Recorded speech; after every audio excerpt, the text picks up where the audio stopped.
우리 자녀들, 특별히 군에 있는 자녀들이 또 명절에 오지 못하지만 또 하나님이 잘 지켜주시기를 축복합니다. 저도 우리 군에 있는 우리 아들들 위해 기도할 때 가끔 제가 군대 갈 때가 이렇게 생각나요. 저도 군대 갔다 왔습니다. 현역으로 강원도에서 갔다 왔습니다. 날짜가 이렇게 딱 정해지니까 하루하루가 이렇게 너무 소중하더라고요. 하루하루가 너무 소중하고 그런데 참 특이한 걸 경험했습니다. 맛있는 걸 먹어도 점점 맛이 없어지고 친한 친구를 만나도 재미있게 놀다가도 돌아올 때는 씁쓸하고 공허하고 또 이렇게 군대 가는 날이 얼마 안 남았더니 이렇게 용돈을 이렇게 친척분들이 주시잖아요. 젊을 때니까 용돈을 막 주시는데 더 슬픈 거예요. 왜? 돈은 쌓여가는데 날짜가 가까워오니까 살 것도 없고 산다고 해도 소용도 없고 그러잖아요. 갖고 싶은 것이 그때만 해도 2년 이상 저도 갔다 왔기 때문에 내가 아무리 좋은 걸 사놔도 그게 뭐 2년 후에 뭐가 되겠어요. 중고지. 그렇죠? 좋은 사고 싶은 옷을 사도 걸어놓고 가면 동생이 다 입을 것 같고 의미가 없어요. 그러니까 참 이 인생이 공허하더라고요. 공허해. 그러면서 제가 그때 이런 생각을 했습니다. 물론 그때도 신앙이 있기 때문에 이런 생각을 했는지 모르겠는데 이게 인생이구나. 왜냐면 우리가 유한한 존재잖아요. 그렇죠? 유한한 존재다 보니까 우리는 정해진 시간이 나는 모르지만 하나님이 정하신 시간이 있습니까? 없습니까? 있어요. 그 기한 한계가 있습니다. 그러다 보니까 우리가 사실 그냥 하루를 사니까 그렇게 사는 거지 우리 역시도 그렇게 마감 날짜가 조금씩 다가온다는 거죠. 그러니까 진짜 중요한 건 뭐냐? 돈이 있어야 되겠구나. 우리가 건강해야 되겠구나. 우리가 친구가 있어야 되겠구나. 여러 가지 이야기를 하지만 진짜 필요한 건 시간이더라고요.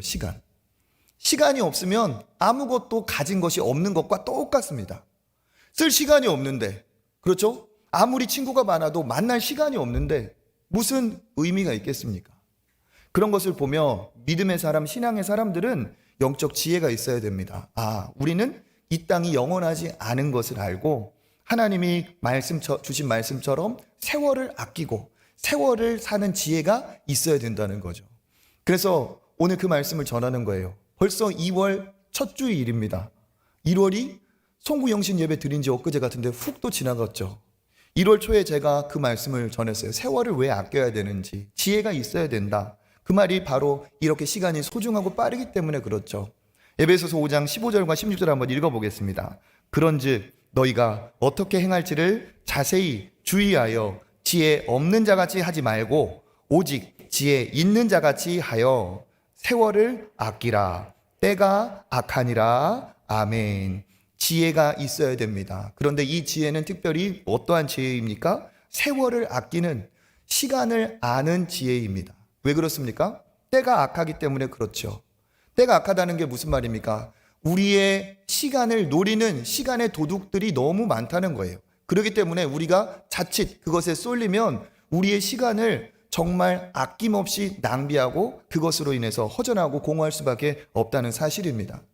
그래서 그 다음에 우리가 읽는 본문에서 이런 말이 나옵니다. 18절 우리 상반절에 뭐라고 쓰여 있습니까? 술 취하지 말라.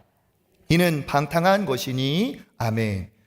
언뜻 생각하면 갑자기 술 얘기가 튀어나온 것 같지만 이 술 취하지 말라는 것도 역시 시간이라는 그 개념 안에서 나온 이야기입니다. 즉 세월을 아끼고 때가 악하기 때문에 우리가 하루하루를 정말 보람있게 보내야 되는데 그 때가 악한 세월을 허비하게 만드는 그 당시 바울의 시대에는 대표적인 것이 무엇이었다는 뜻입니까? 술이었다는 거죠. 술 취함으로 많은 사람들이 방탕하게 시간을 낭비하고 허비하고 있었기 때문에 너희들이 쉽게 말하면 시간을 허비하지 말아라. 이것은 좁게 말하면 술 먹지 말라는 뜻도 되지만 넓게 말을 한다면 시간을 그렇게 허비하고 빼앗아가는 것으로부터 너희의 그 인생을, 시간을 잘 지켜야 된다 하는 뜻입니다. 그러니까 이 술 취하지 말라는 것은 좁게 혹은 넓게도 생각할 수 있죠. 무엇에 취하느냐에 따라서 인생이 그 방향으로 흘러간다는 뜻입니다. 어떤 분들은 이 말씀을 가지고 이런 질문을 합니다. 저한테도 그런 질문을 하신 분이 계셨어요. 목사님, 술 취하지 말라고 했지 술 마시지 말라고 했습니까? 성경을 잘 보셔요. 네, 술 취하지 말라고 했습니다. 안 취하고 즐길 정도만 하면 되는 것 아닙니까? 이렇게 얘기하시는 분들이 계셨습니다. 그렇게 질문하시는 분들 치고 내가 말씀을 잘 알아서 말씀을 지키고 말씀대로 살고 싶다 하는 분은 제가 아직까지 못 만났어요. 어떤 마음이냐? 어떠한 건수라도 하나 탁 잡아가지고 자기가 그렇게 그냥 살고 싶은 분들이 대부분이었죠. 여러분, 우리가 신앙인이라면 어떻게 사는 것이 하나님의 기쁨일까요? 나는 신앙인으로서 그냥 죄 안 짓는 수준에서만 살다가 간당간당하게 줄타기 하다가 결국 천국만 가면 된다. 이런 삶을 원하세요? 아니면 나는 이왕 하나님 믿는 거 죄 안 짓는 수준이 아니라 선한 일을 적극적으로 행하고 하나님의 뜻에 합당하게 살다가 하나님의 나라 영광스럽게 들어가서 하나님의 칭찬을 받아야겠다. 그렇죠. 이게 바로 아멘이죠. 믿음의 사람이라면 뭡니까? 우리가 죄 안 짓는 수준이 아니라 하나님 앞에 적극적으로 믿음으로 말씀대로 살아가는 것이 하나님의 뜻입니다. 영광의 면류관이 우리의 목적이지 예수 안에서 구원받는 우리는 그냥 천국 가는 것으로 만족할 존재가 아니라는 뜻입니다. 그러니까 뭡니까? 우리가 이 문제에서도 동일하다는 거예요. 예. 무엇이 하나님의 영광이 되느냐? 그건 너무 자명한 거죠. 솔직히 말해서 그렇게 말하는 분들도 술 취하려 먹지 술 왜 먹습니까? 안 취하면. 그리고 술을 아무리 본인이 세다 주량이 있다 나는 한 병이다 두 병이다 얘기를 해도 술을 마시는 순간에 사람은 취해 가는 거예요. 그렇죠? 내가 주량이 한 병이다. 뭐가 한 병인지 모르겠습니다. 사이다가 한 병인지 콜라가 한 병인지 모르겠지만 한 병까지 멀쩡하다가 거기에서 한 잔이 딱 넘어가는 순간 바로 필름이 끊기고 그런 건 아니죠. 취해 가는 겁니다. 취해 가는 거야.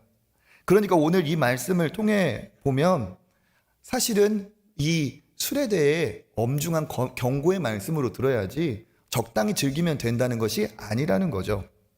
특별히 우리나라는 한국 기독교의 역사상 술에 대해서 더 엄한 그런 규칙이 있습니다. 이유가 있어요. 왜냐? 100년 전에 처음 선교사님이 이 땅에 오셨을 때 우리나라가 어떤 상태였죠? 나라의 주권을 빼앗기고 자기 이름까지 나라 글까지 다 빼앗긴 그러한 암담한 시대였습니다. 소망이 없었어요. 그러니까 뭡니까? 낙이 없으니까 도박에 빠지고 술에 빠졌던 겁니다. 아무리 농사를 잘 지어놓으면 뭐합니까? 다 뺏어가는데 삶에 의미가 없었던 거죠. 그렇게 술에 쩔어 살다 보니까 특별히 그때 남자들 가장들이 술에 쩔어 살다 보니까 아내들이 여인들이 얼마나 고통스럽고 자녀들이 얼마나 방치가 되었는지 너무 비극적인 삶이었다는 거예요. 그 상황에서 선교사님들 초기 신앙인들이 우리나라가 살아나려면 이 복음도 전해야겠지만 이 음주 문화부터 바꿔야겠다. 술을 끊게 해야겠다. 한 것이 우리 교회의 한국교회의 전통이 되었습니다. 그래서 우리 한국교회는 이건 자랑스러워해야 될 거지 우리가 오히려 우리만 특이하다 이렇게 생각할 것이 아니죠. 특별히 성경에도 보면 성경도 역시 이 술에 대해서 긍정적이지가 않습니다. 아담 이래에 가장 의인이라고 했던 노아 역시도 그가 정말 추태를 부리고 말았어요. 어느 때 그랬죠? 술에 취해서. 특별히 하나님은 하나님 앞에 가까이 있는 사람일수록 술을 금하게 하셨습니다. 나시린이라는 제도가 있었죠. 내가 하나님 앞에 내 자신을 헌신하겠다고 그렇게 다짐한 사람이 나시린입니다. 그런데 나시린은 3가지를 금해야 되는데 그 중에 한 가지가 뭐냐? 술을 금하게 하나님이 하셨어요. 특별히 모세의 형인 아론을 하나님께서 그를 택하시고 그의 자녀들을 택해서 대제사장을 삼으시고 제사장의 가문으로 세우셨는데 하나님께서 그렇게 하나님의 가까이 일을 하게 하는 그 대제사장인 아론과 그 후손들은 어떻게 하셨을까요? 술을 금하라 명령하셨어요. 우리 레위기 10장 8절과 9절 읽어보겠습니다. 여호와께서 아론에게 말씀하여 이르시되 너와 내 자손들이 회막에 들어갈 때에는 포도주나 독주를 마시지 말라. 그리하여 너희 죽음을 면하라. 이는 너희 대대로 지킬 영원한 규례라. 아멘. 하나님 앞에 나아가는 자는 독주를 마시지 말고 대대 영원히 지키라고 했습니다. 그러니까 이거는 하나님이 부름받은 사람에게 마땅히 해야 될 하나님의 책무라는 거죠. 이런 생각을 하실 수도 있습니다. 그때 그 사람들에게 주신 명령이지 오늘 우리에게는 상관이 없지 않습니까? 여러분 그렇게 생각하시나요? 우리는 예수 그리스도 안에서 구원받은 이후에 하나님 앞에 이 제사장의 축복도 받았습니다. 하나님 앞에 죄를 고하면 회개하는 이 회개해 주시는 용서해 주시는 이 제사장의 축복을 받았기 때문에 이건 사실 남 얘기가 아니라는 거죠. 특별히 지혜의 글인 잠언에서도 술 취하면 지혜가 떠나간다 경고하고 있습니다. 잠언 20장 1절 읽어보겠습니다. 포도주는 거만하게 하는 것이요 독주는 떠들게 하는 것이라. 이에 미혹되는 자마다 지혜가 없느니라. 아멘. 분명히 지혜의 글은 이야기하고 있습니다. 포도주는 거만하게 하고 독주는 떠들게 하며 지혜를 다 사라지게 해버린다. 그러니까 성경 역시도 이 술에 대해서 절대 긍정적이지 않습니다. 그런데 여러분 생각해 보세요. 이게 2000년 전의 이야기입니다. 바울이 이 에베소서를 쓴 그때 술에 대한 경고를 했다면 오늘은 어떻습니까? 그때 술을 만들면 술 공장이 있었을까요? 술 도매상이 있었을까요? 뭐가 있었을까요? 그런데 오늘은 보세요. 공장에서 만들고 대단위로 유통하는 시대입니다. 만약에 이 말씀을 바울이 오늘날 기록을 했다면 더 강력하게 강조하고 강조를 했겠죠. 마찬가지 지금 상황이 그렇습니다. 더 강력해진 술의 능력, 술로 인해서 오는 피해는 더 많아지고 있습니다. 방탕한 자리, 음란한 자리, 범죄의 자리에는 늘 술병이 놓여 있습니다. 마치 술을 마시면 내가 어떻게 되느냐? 마치 동물원에 있는 그 우리 안에 있는 맹수들을 풀어놓은 것처럼 내 이성은 마비가 되고 절제력은 사라집니다. 그리고 뭐가 살아납니까? 본능이 살아나고 감정이 살아나고 죄악이 살아납니다. 그러다 보니까 웃으면서 시작된 그 술판이 시비가 붙고 폭력이 되고 범죄의 현장이 되기도 합니다. 술은 범죄자에게는 대담한 용기를 주고 술은 억눌린 자를 이렇게 분출하게 하면서 그 감정을 주체하지 못하게 하죠. 그래서 술은 모든 범죄의 주범이라고는 말할 수 없지만 정말 마치 영화의 단역이나 조연처럼 꼭 거기 껴들어서 범죄의 현장에는 항상 앞잡이 노릇을 하고 있습니다. 특별히 술에 대해서 성경이 뭐라고 말합니까? 술 취하지 말라. 이는 방탕한 것이니. 이 방탕이라는 뜻은 거칠다는 뜻이고 무절제하고 낭비하다는 뜻입니다.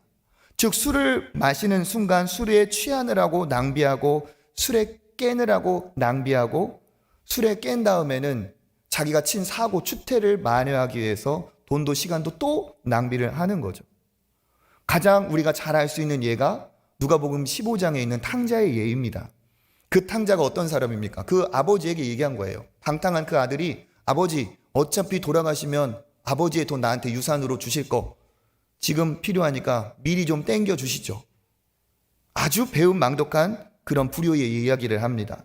누가복음 15장 11절 12절 같이 한번 읽어보겠습니다. 또 이르시되 어떤 사람에게 두 아들이 있는데 그 둘째가 아버지에게 말하되 아버지여 재산 중에서 내게 돌아올 분깃을 내게 주소서 하는지라.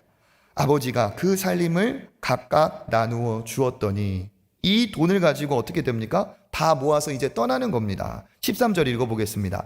그 후 며칠이 안 되어 둘째 아들이 재물을 다 모아가지고 먼 나라에 가서 거기서 허랑방탕하여 그 재산을 낭비하더니 아멘. 아버지가 안 보이는 먼 나라에 가서 어떻게 한다고요? 허랑방탕하여 낭비한다. 방탕은 낭비로 이어질 수밖에 없습니다. 그러면 그 낭비된 것이 어떻게 될까요? 남아날 수가 없죠. 다 소진이 됩니다. 그 결과는 궁핍함입니다. 14절 읽어보겠습니다. 다 없앤 후 그 나라에 크게 흉년이 들어 그가 비로소 궁핍한지라. 아멘. 다 없애버리고 흉년이 와버렸어요. 그러니까 인생은 살다 보면 풍년이 있는 것만 아니죠. 흉년이 옵니다. 그런데 그때 다 허비한 인생은 아무것도 없습니다. 궁핍한지라. 즉 뭐가 됐다는 얘기입니까? 거지가 됐다는 얘기예요. 그 이유 내용은 아실 겁니다. 돼지를 치면서 돼지와 먹을 것을 경쟁하는 비참한 인생이 되어버립니다. 이게 뭡니까? 방탕함의 결과, 낭비, 궁핍함, 비참함입니다. 그래서 우리는 이 술에 대해서 잘 알아야 됩니다. 술을 즐기는 분, 술에 젖어 사는 분, 나중에 어떻게 될까요? 그의 미래는 어떨까요? 그 방탕함으로 가족도 잃고 건강도 잃고 시간도 잃고 후회밖에 남을 것은 없습니다. 지은 죄에 후회가 있고 헛된 삶에 공허함이 있고 자책이 들고 시간도 잃어버리고 용서도 받지 못할 상처만, 특별히 사랑하는 사람들에게 가장 큰 상처를 남길 수밖에 없습니다. 시간을 되돌릴 수 있을까요? 없습니다. 우리가 사랑하는 배우자를 만나서 신혼생활하는 것도 단 한 번이고, 자녀를 낳아서 그 자녀가 자라는 것을 보는 것도 단 한 번이고, 내가 즐겁게 힘있게 직장생활하는 것도 한 번이고, 내가 젊은 혈기에 큰 소리 칠 수 있는 것도 잠시 잠깐 한 번입니다. 다시 돌아올 수 있나요? 다 젊을 것 같고 내가 늙지 않을 것 같이 그렇게 생각했지만 다 잃어버린 후에 남는 것은 후회밖에 없습니다. 특별히 가장들이 술을 즐기고 술에 빠져 있을 때 그 가정의 고통은 이루 말할 수가 없습니다. 왜 그 사람이 맞는 그렇게 먹는 술 때문에 배우자가 고통을 받아야 될까요? 술 먹는 아버지 때문에 공포에 떠는 자식들, 왜 그런 눈물을 그 자식들이 두려움에 흘려야 될까요? 더 안타까운 것은 이겁니다. 술은 안타깝게도 중독자의 자녀에게 대물림될 확률이 높습니다. 확률적으로 열의 7 이상은 그 알코올 중독은 그 자녀들에게 전가가 된다고 합니다. 이것만이 문제가 아니라 각종 우울, 불안, 정신장애에 빠질 확률은 일반인에 비해서 3배에서 4배까지 높아진다고 합니다. 사탄은 지금도 술을 활용해서 각종 범죄를 일으키고 있습니다. 정상적인 상황에서는 절대로 하지 않을 말을 하게 하고, 정상적인 상황에서는 절제하고 이성의 통제 안에 있어야 될 그 사람을 객기를 부리는 남봉꾼으로 만들어 버립니다. 폭력, 범죄, 자해, 음란 싸움에 술은 늘 끼어 있습니다. 깬 후에는 공허하고 자괴감이 들고 자책감이 들어서 어떻게 합니까? 후회하면서 그 자책감에 또 술집을 찾아가게 되어 있어요. 어떤 분들은 이렇게 얘기합니다. 나는 술이 세서, 나는 술 잘 먹어서, 나는 괜찮다, 그렇게 말하는 분이 계실지 모르겠습니다. 그건 교만하고 오만한 생각이죠. 절대로 이길 수가 없습니다. 단 한 번이라도 꼬꾸라진다면 그게 치명적인 어떠한 부작용으로 이끌어질 수밖에 없습니다. 정확하게 말하면 술이 세지는 게 아니라 중독되어 가는 거죠. 한 병으로 취했던 사람이 2병 마실 수 있다? 아닙니다. 자극이 계속 오니까 내 몸이 망해가는 거고 내 몸이 젖어가는 거죠. 중독의 과정입니다. 그래서 신앙이들은 특별히 이 성경에 있는 것처럼 술에 대해서 제대로 된 신앙에 대한 명확한 판단을 가지고 있어야 됩니다. 아무리 봐도 술을 먹어서 거룩한 삶에 도움이 되었다, 술을 먹음으로 선한 영향력을 끼치게 되었다, 술을 먹음으로 하나님의 영광에 이르게 되었다 하는 사람은 아무도 없습니다. 도리어 성경은 이렇게 우리에게 조언하고 있습니다. 고린도전서 10장 31절 읽어보겠습니다. 그런즉 너희가 먹든지 마시든지 무엇을 하든지 하나님의 영광을 위하여 하라. 아멘.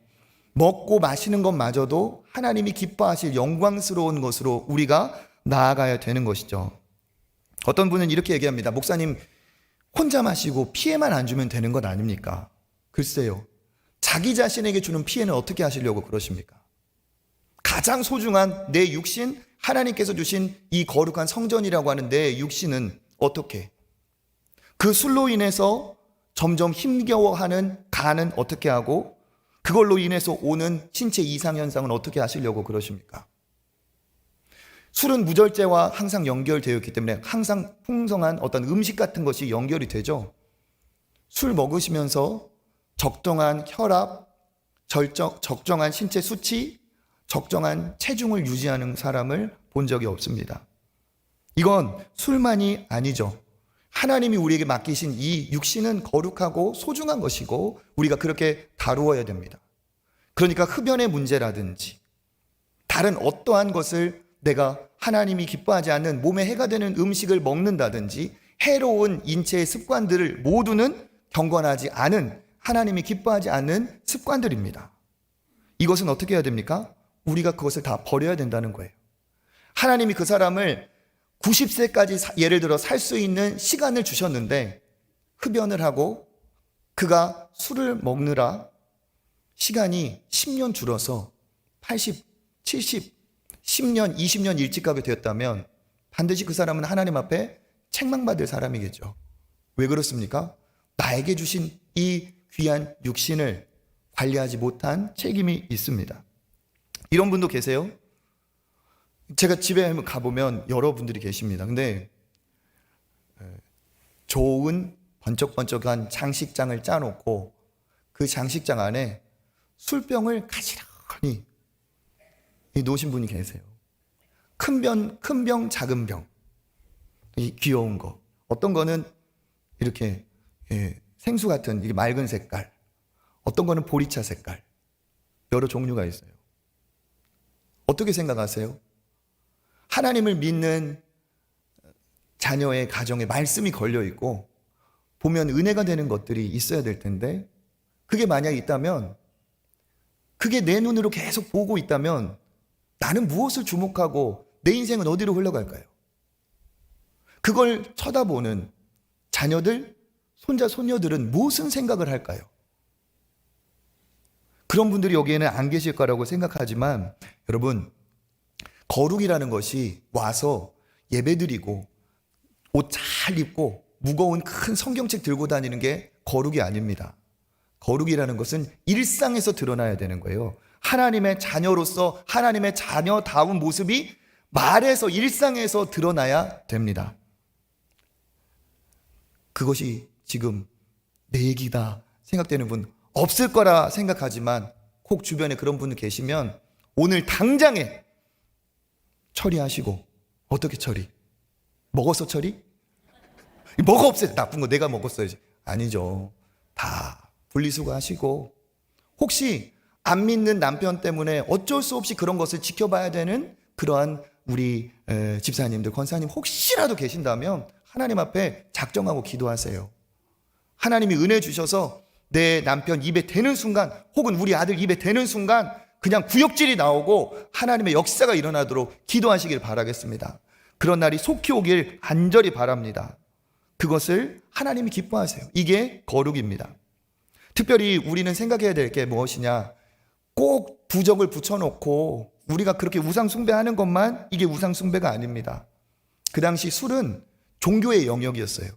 술에 신이 있었습니다. 디오니소스라는 신이 있고 술을 먹으면 그 디오니소스 신이 기쁨을 주신다, 환락을 주신다 해서 술을 먹고 같이 취했어요. 그게 그들의 종교 행위, 축제였습니다. 그러면 술 취한 가운데서 무슨 일이 벌어졌을까요? 상상하고 뻔한 대로 그런 난잡한 일들이 벌어졌겠죠. 종교였어요, 종교. 그러니까 중독은 반드시 영적인 문제를 동반할 수밖에 없다는 거죠. 우리 잘 알아야 됩니다. 오늘날은 훨씬 더 강력해지고 있어요. 근데 이건 술만의 문제가 아닙니다. 그 당시에는 술이었지만 지금은 술보다 강한 것들이 너무 또 여러 가지 많이 있습니다. 돈, 성공, 출세, 인기, 외모, 쇼핑, 세상 자랑, 관심, 성, 쾌락, 영상물 등등등등등 술보다 더 강력하게 우리의 눈과 마음을 잡아가는 것이 얼마나 많이 있습니까? 우리의 시간을 빼앗아 갑니다. 특별히 하나님은 우리에게 주야로 하나님의 말씀을 묵상하라 했는데 거기에 사로잡히면 어떻게 됩니까? 주야로 말씀을 묵상하는 게 아니라 주야로 갖고 싶은 것, 주야로 사고 싶은 것, 도박, 음란 영상, 게임, SNS 등등등 그것을 묵상하고 그것과 함께 할 수밖에 없습니다. 제가 이렇게 타이핑을 하면서 설교문을 작성을 하다가 SNS를 이렇게 쳤어요. 근데 이게 자동 변환으로 한글로 딱 바뀌는데 무슨 글자로 바뀐 줄 아세요? SNS를 한글로 치니까 눈으로 바뀌더라고요. 눈. 너무 신기하고도 놀라웠어요. 내가 우리의 눈과 마음을 빼앗는 것 중에 한 가지 예를 들면서 타이핑을 쳤는데 SNS가 눈으로 가더라고요. 물론 우연의 일이라고 볼 수도 있겠지만 이와 같이 우리의 눈과 마음을 빼앗아가는 게 얼마나 도처에 깔려 있습니까? 바울의 시대와 지금은 상대도 안 될 정도로 어마어마한 것들이 많이 우리의 시간을 빼앗아가고 허비하게 만들고 있습니다. 제가 언젠가 그런 얘기를 드렸어요. 정말 이 시대의 가장 큰 문제 중에 한 가지가 약물인데,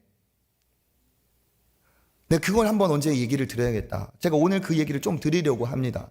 여기서 말하는 약물은 마약을 얘기하는 거예요. 이게 더 이상 남 얘기처럼 해야 될 상황이 아닙니다. 많이 달라졌어요.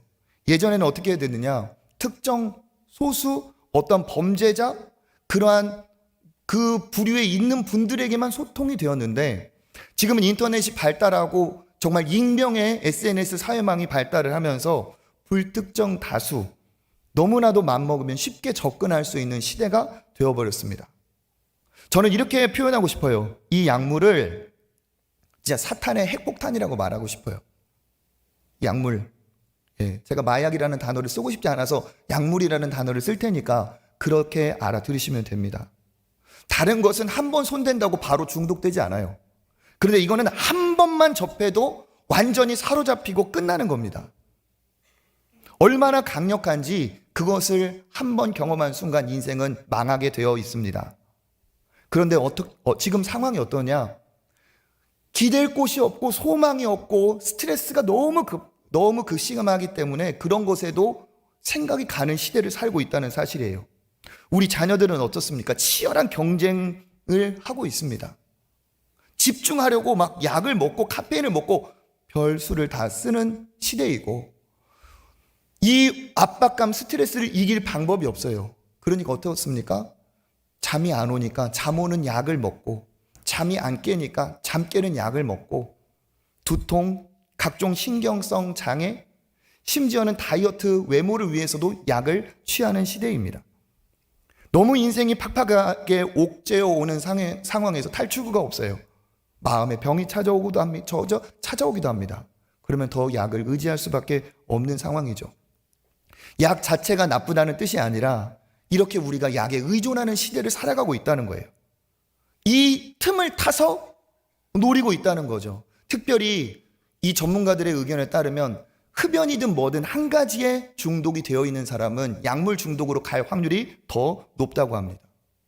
옛날에는 소수였지만 지금은 불특정 다수이기 때문에 낯선 사람이 권하는 게 아닙니다. 지금은 권하는 사람도 바뀌었어요. 이미 알고 있는 선후배든지 친구든지 아는 사람에게 권면을 받는 시대가 되어 있습니다. 또 어떤 시대냐?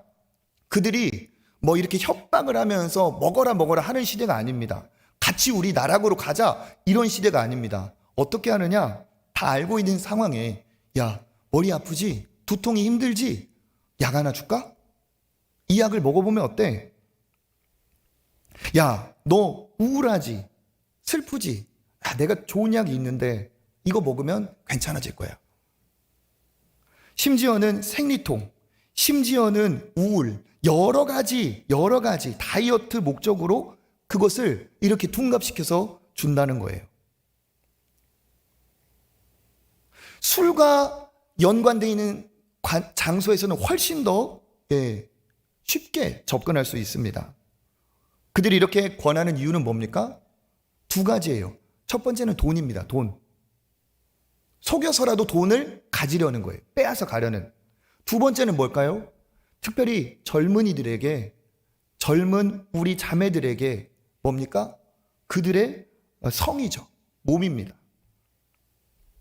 세상이 악하다는 얘기가 바울의 2000년 전에 나왔는데 지금은 악하다는 말로 부족한 극악한 시대입니다. 일단 중독이 되면 어떨까요? 중독 상태에서 그 사람은 완전히 놀이개가 되는 것이고, 중독에서 깨어난다 할지라도, 그 약에서 깨어난다 할지라도 그 사람은 협박의 대상이 됩니다. 부모에게 말한다, 여기에 알린다, 아무것도 할 수가 없어요. 특별히 요즘은 젊은 어르신들은 돈을 다 절약하는 시대고, 돈 누가 씁니까 요즘에? MZ라고 하는 10대, 20대가 쓰는 시대예요. 그러니까 이 사람들이 돈을 벌기 위해 어른들, 장년들 40대, 50대를 겨냥한 게 아닙니다. 10대, 20대를 겨냥하고 있어요. 그러니까 지금 목사님 주일에 땡구름 잡는 소리 하십니까? 그게 아니에요. 우리 자녀들의 이야기입니다. 학생들이 돈이 있으면 얼마나 있고 20대가 돈이 있으면 얼마나 있겠습니까? 돈은 금방 사라집니다. 그럼 어떻게 되느냐? 금단현상은 오고 견딜 수가 없죠. 그러면 어떻게 하느냐? 이들이 돈을 벌어야 돼요. 그런데 어떻게 버느냐? 그 루트로 벌어요. 그렇게 하면 돈도 생기고 약도 생기니까. 그 익명의 SNS, 텔레그램, 그걸 통해서 접하는데, 그러면 어떻게 되느냐? 얼굴도 모르는 사람의 심부름 해주고 약도 받고 돈도 받는 거예요. 그렇게 취하다가 어떻게 됩니까? 나중에 이제 적발이 되면 그 사람은 단순 투약자가 아니고 돈을 벌기 위해서 그 사람은 공급체계 역할을 했기 때문에 가중처벌을 더 받습니다. 이게 현실인데 이 올무에 걸리면 꼼짝할 수가 없습니다. 이 시대의 이야기예요. 시대의 이야기. 술 취하면 안 되는 시대가 아니라 지금은 약에 취하면 안 되는 시대를 비롯해 어마어마한 것들이 우리를 노리고 있습니다. 얼마 전에 여러분 검색해서 한번 보세요. 추적하는 그 시사 프로그램 있죠? 10대가 얼만큼 진짜 많이 여기에 고통스러워 하는지. 거기 내용 보니까 중학교 2학년의 중독자 아이를 취재했어요. 중학생 자녀 두신 분들 있죠? 내 아이 중학생. 그 아이가 맘먹으니까 그 아이가 갖고 있는 채널로 연결하니까 약이 1시간도 안 돼서 손에 들어왔어요. 이게 현실이에요. 그러니까 지금 우리 자녀들 중에 스마트폰이 있는 아이들은 잠재적으로 이러한 위험에 노출이 되어 있는 상태입니다.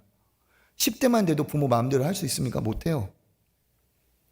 어느 날 한 정치인은 자기 장남이 어릴 때는 목회자가 된다고 했던 그 장남이 약을 접하면서 하루아침에 정신 인생이 끝나고 그 사람은 지금 마약 퇴치 운동가로 살고 있습니다. 이게 앞으로는 더 심각해질 양상입니다. 자녀들이 더 힘든 시대를, 유혹에 이러한 함정에 노출된 시대를 살아간다는 거죠. 여러분 보세요. 우리 아이들에게 무슨 얘기를 많이 하십니까? 하나님을 모르는 분들일수록 더더욱 그렇죠. 대학 가서 해라. 대학 가서 네 마음대로 해라. 아이들이 욕망을, 쉼을 다 억누르고 그렇게 수능 날짜만 며칠 남았다 이러면서 가요.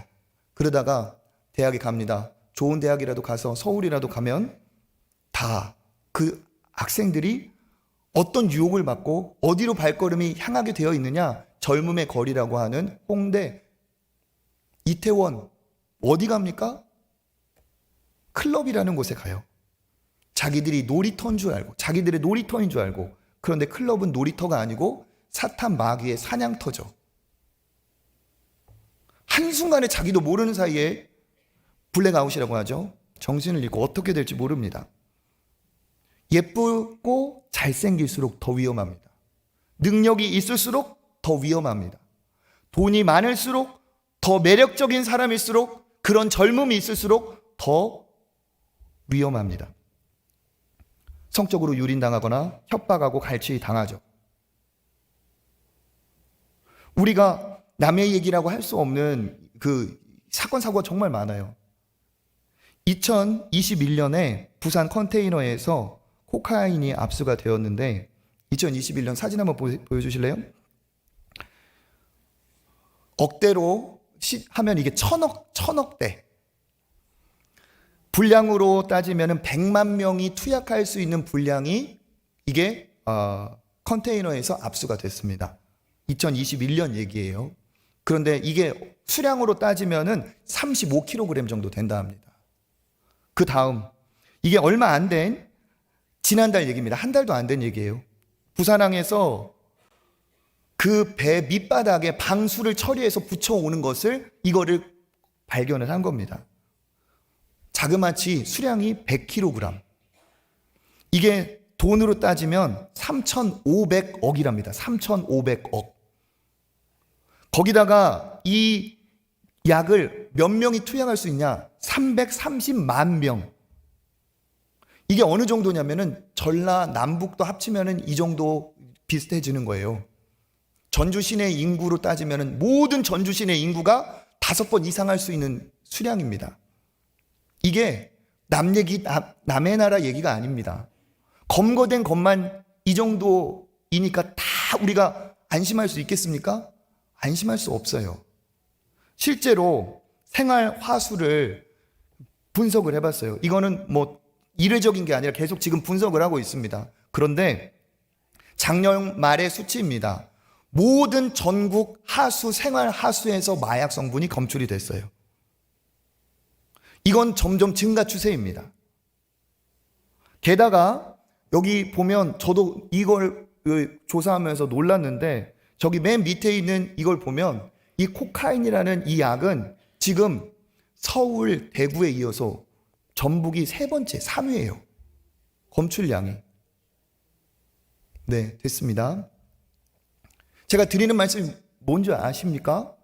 우리 자녀들이 얼마나 시간을 낭비하고 허비하는 것들의 위험에 노출되어 있는지 예전에는 정말 생각도 못할 그 위험에 노출된 시대를 살아가고 있어요.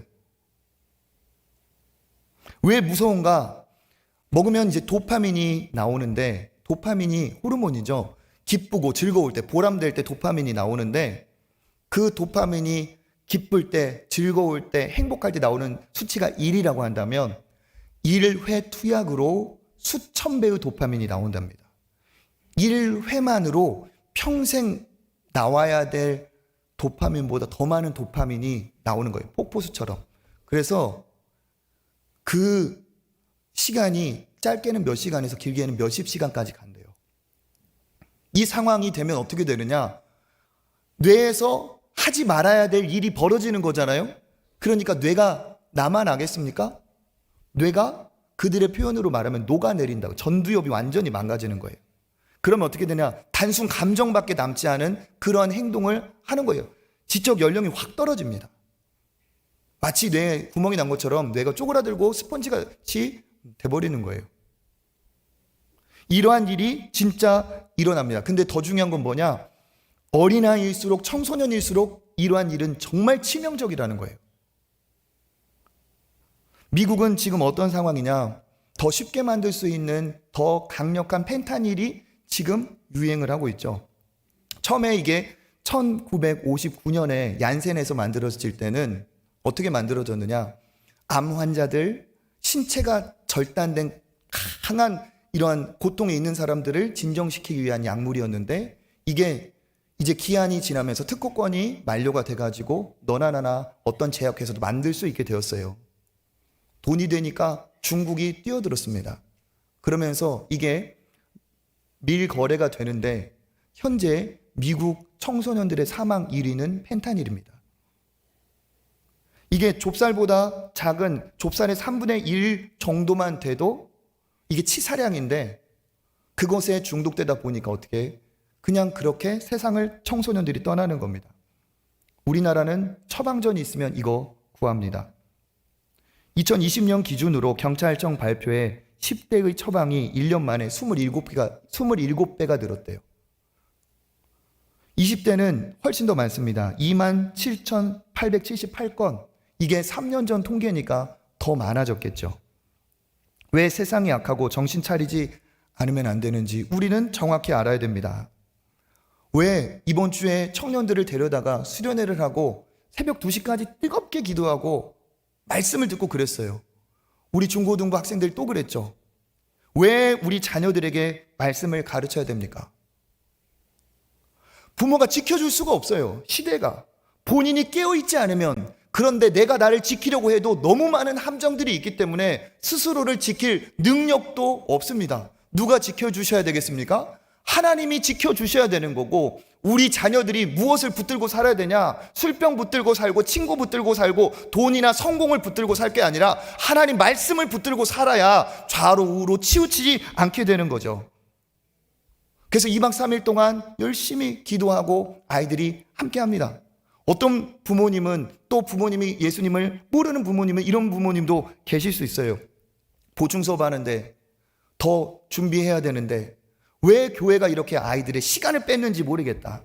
정확하게 말씀드립니까? 시간을 뺏는 게 아니라 그 아이를 살리는 일을 하고 있습니다. 영적인 특별 훈련을 해야 살아나는 거예요.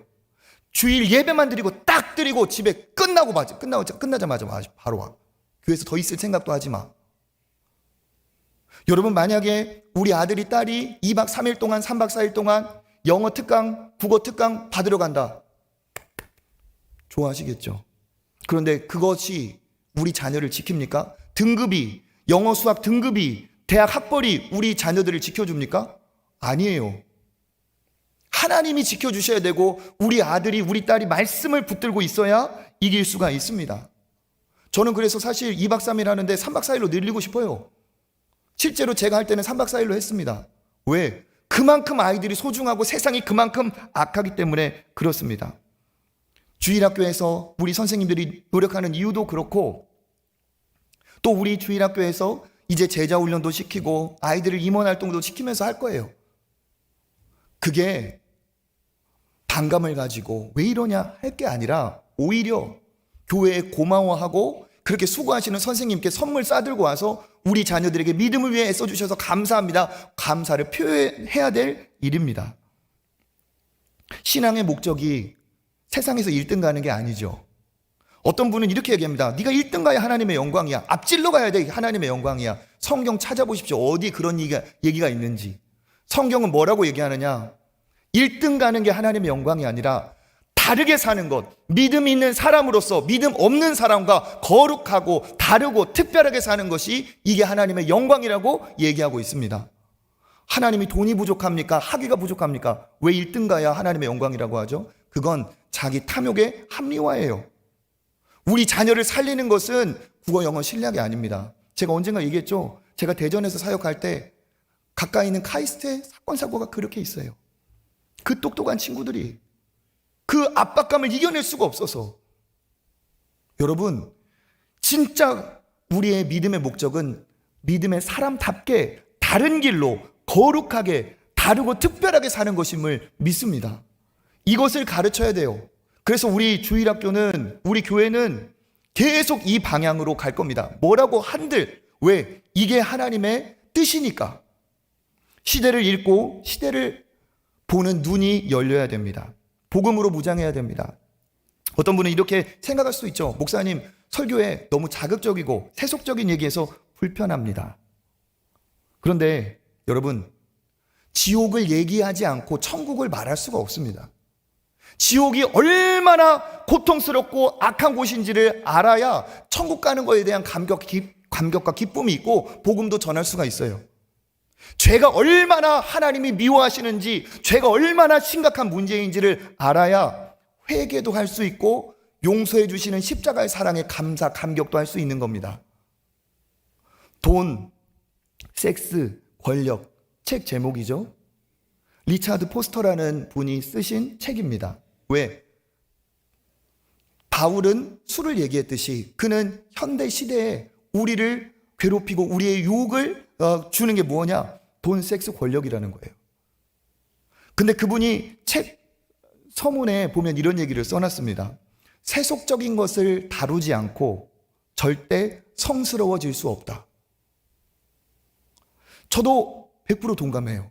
세속적인 것, 쾌락적인 것, 육체적인 것을, 하나님이 미워하는 것을 다루지 않고 진짜 하나님의 기쁨이 무엇인지 어떻게 얘기하겠습니까? 이 사람이 이 책을 지은 게 1985년. 지금은 그것보다 훨씬 더 많은 것들이 우리 자녀들을, 나를, 우리 가정을 노려보고 있습니다. 과거의 교회는 어떤 곳이었느냐? 여러분, 과거의 교회는 가장 진취적이고 도전적이고 개혁적인 곳이었어요. 하나님이 기뻐하시는 것을 위해서라면 피도 눈물도 가리지 않고 일어났던 것이 교회 성도입니다. 그런데 요즘은 어떻게 되어가고 있습니까? 시대와 세상과 괴리된, 가장 안 변하는 곳, 가장 변화를 싫어하는 곳이 교회인 것처럼 보이는 시대가 되었습니다. 예수님은 우리에게 뭐라고 말씀하셨느냐? 너희는 세상 밖의 소금이 아니라 세상의 소금, 너희는 세상 밖의 빛이 아니라 세상의 빛이 되어야 된다고 하나님 말씀하셨는데, 예수님이 말씀하셨는데, 우리가 세상과 동떨어진 이야기 그 안에서 우리가 무슨 신앙생활을 성경답게 할 수 있겠습니까? 경건함과 폐쇄적인 것은 다른 거예요. 폐쇄적인 것이 경건함이 아닙니다. 오히려 경건한 것은 바울이 그 시대의 수를 정확하게 지적했던 것처럼 진짜 경건하고 진짜 신앙적인 것은 시대적인 안목을 가지고 사탄 마귀가 어떻게 우리 가정을 노려보고 있는지, 우리를 어떤 식으로 함정에 빠뜨리려고 하는지를 정확하게 더 분별하여서 마지막 때가 될수록 깨어있는 것이, 이게 진짜 경건하고 신앙적인 것입니다.